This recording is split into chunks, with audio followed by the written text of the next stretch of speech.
خوشگل برای خرید. اینجا از قسمت پارکینگا میریم به سمت مرکز خرید. این مرکز خرید بچه خیلی جالبه، شبیه به یک شهر کوچیک درستش کردن و پر از مغازه‌های برنده و آلمانی ها خیلی اینجا میان خرید. دلیل اینکه آلمانی ها اینجا خیلی خرید میکنن اینه که اولا مالیات بر خرید کشور هلند ارزان‌تر از مالیات خرید کشور آلمانه و تمام برندها اینجا چون آوتلاوته قیمت مناسب تری از همین برندها توی آلمان داره.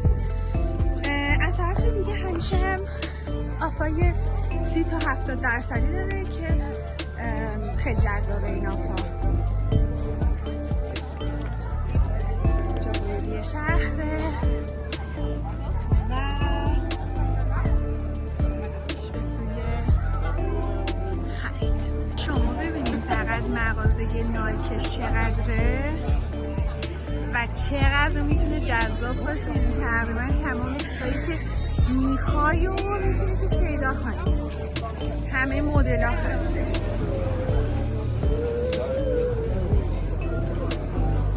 بچه معمولا هم به خاطر اینکه خیلی شلوغه برای اینجوری صف دارن و ما باید بریم ته صف. اومدم توی نایک.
فقط برای یه دونه حساب کردن یه چیزی که خریدین چقدر باید تو صف وایسید. بعد این صفحه اینجوری زیگزاگی میره، بکنم راحت 2.5 ساعت باید این صف وایساد.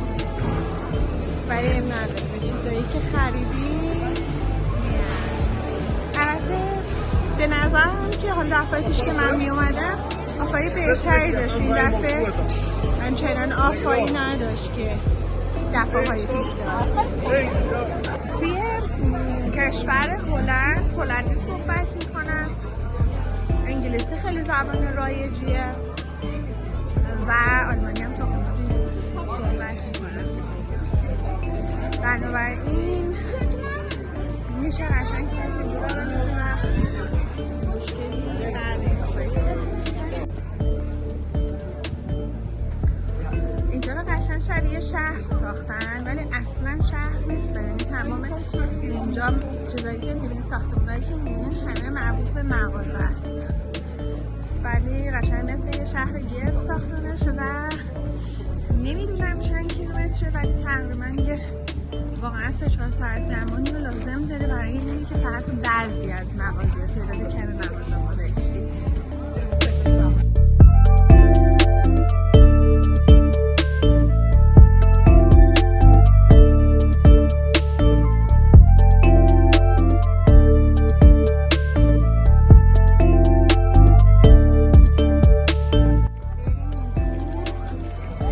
ببینیم که چه خبر. اینجا معمولا جینای خوشگلی داره.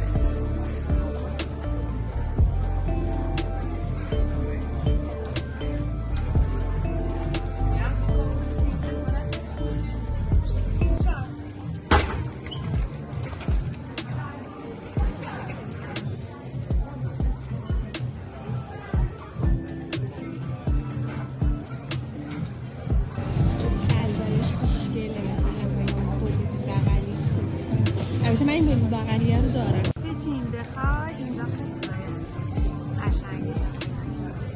یه حال هوای بهاره خوبی داری که انگار اومدی خرید عید بکنی و خیلی میچسبه.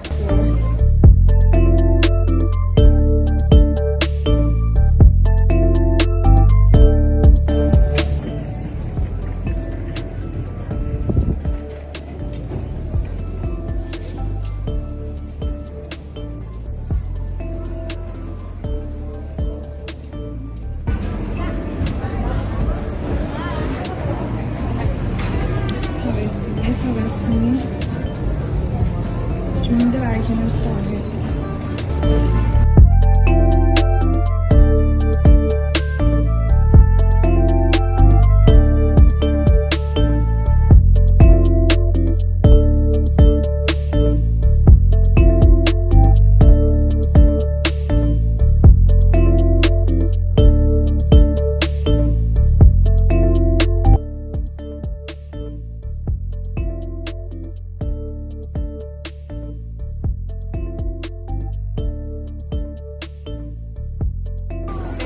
ببینیم چیا داره.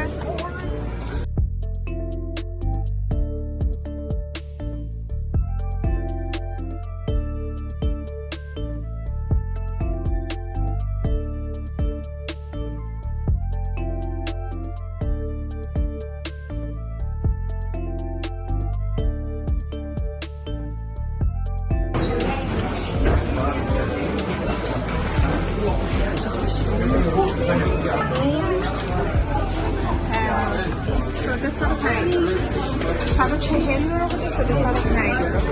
20% آف قرمه.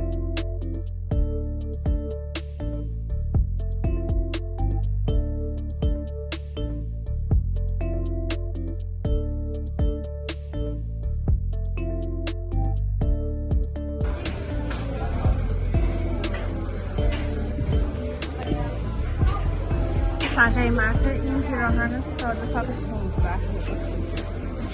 ولی خب خنک و نخی 100% نخی.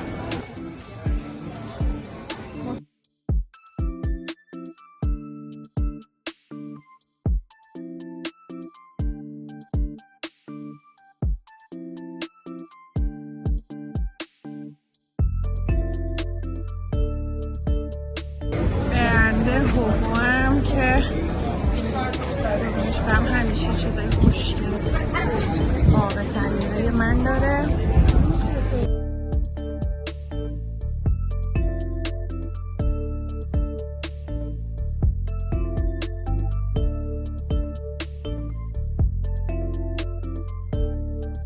ورساچه شلوغ بود، بریم پولو ببینیم چه پولو چه خبره.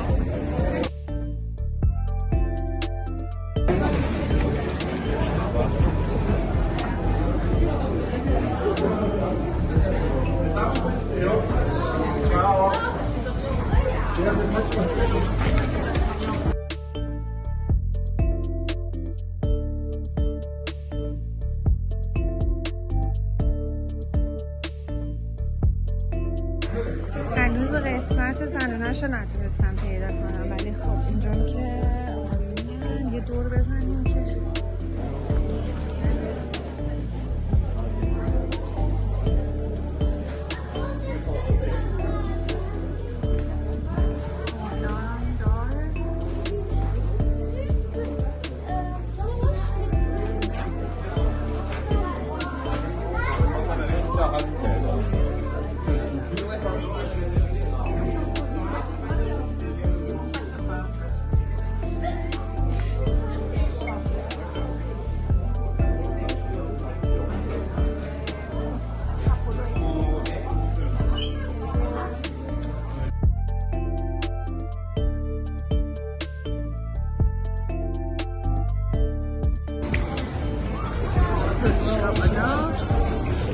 که من معمولا این جنساشو خیلی جنس مدل لباساشو دوست ندارم و به نظرم که الکی گرونه، ولی بریم حالا ببینیم اینجا مثلا این تیپو قیمتش پایین زده 250 1450 فقط دامنش 1450 یوروه. 995 یورو. روی کیفشه، تاپش 495 یورو. کفشا 795 یورو.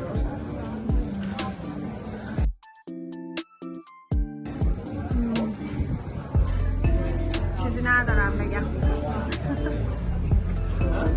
جانکر لوکسوری بیوتی مثل فروشگاه صفراه.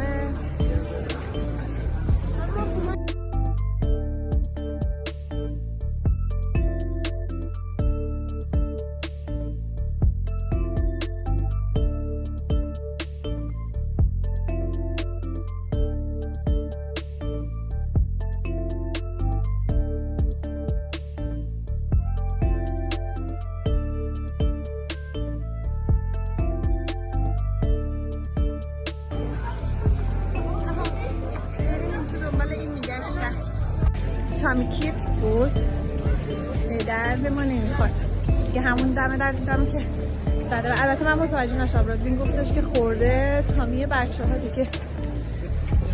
اومدیم توی خیابون دیگه اون رو اینجا پیدا کنم.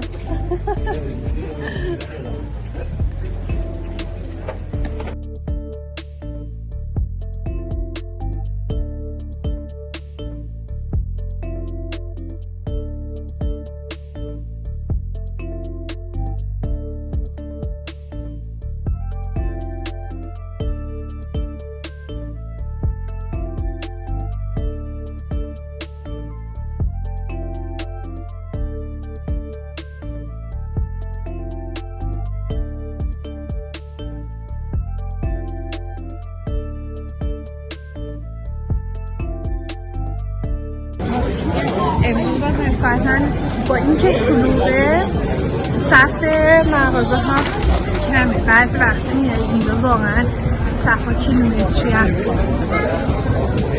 صف کوچی. البته این صف ها بیشتر به خاطر اینه که توی اینجور برندا تمام برندا صف میشه بعضی وقتا، ولی اینجور برندا معمولا صف ها به خاطر اینه که یه نفر 10 نفر 5 نفر میفرستن تو، برای اینکه مغازه خیلی شلوغ نشه. برای همین خب دمش یه مقدار ازدحام میشه و صف میشه.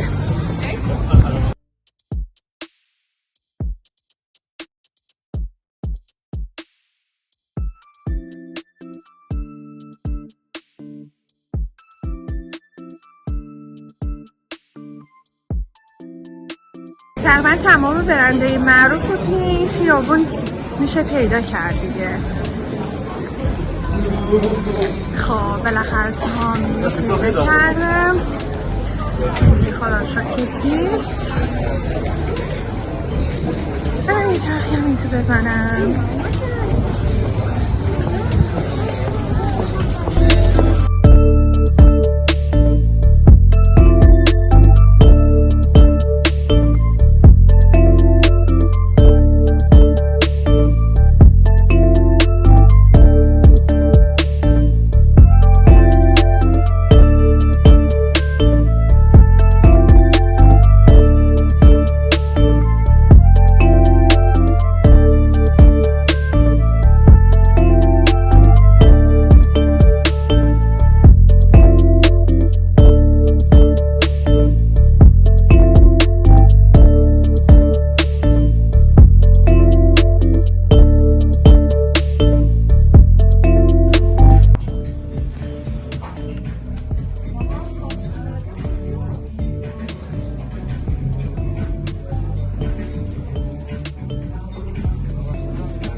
چرا احساس میکنم زبان هلندی خیلی سخته، یعنی چیزی که به گوشم میخوره واقعا چی با مزه است دیزاینه.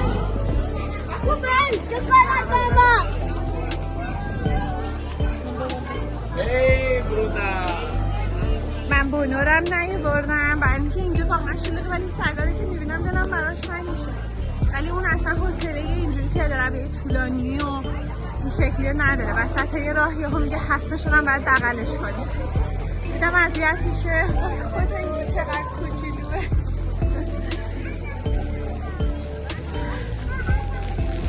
بریم یه چیزی هم بخوریم که دیگه بعد از این همه پیاده روی حسابی گرسنمون شده.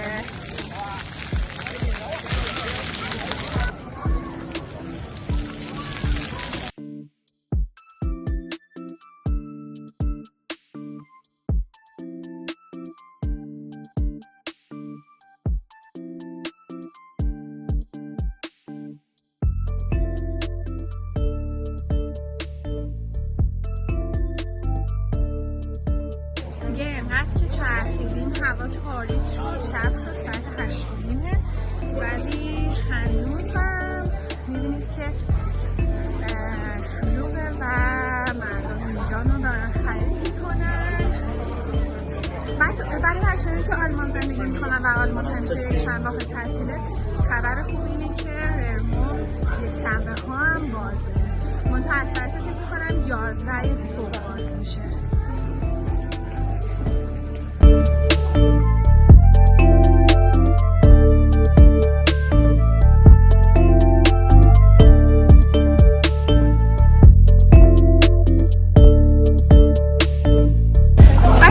جاهای مختلف شهر هم نقشه شهر رو گذاشتن، نقشه منطقه خرید رو گذاشتن که چیا رو میتونی کجا پیدا کنی.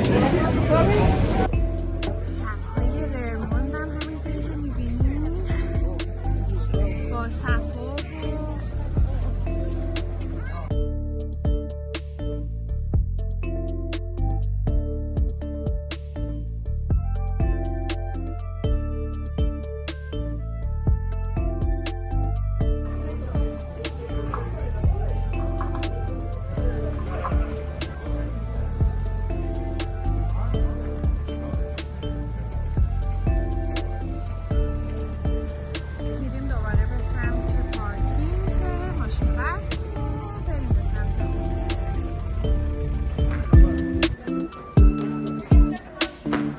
و ولاگ شهر ررموند. امیدوارم که خوشتون اومده باشه. تا ولاگ بعدی، خدا نگهدار.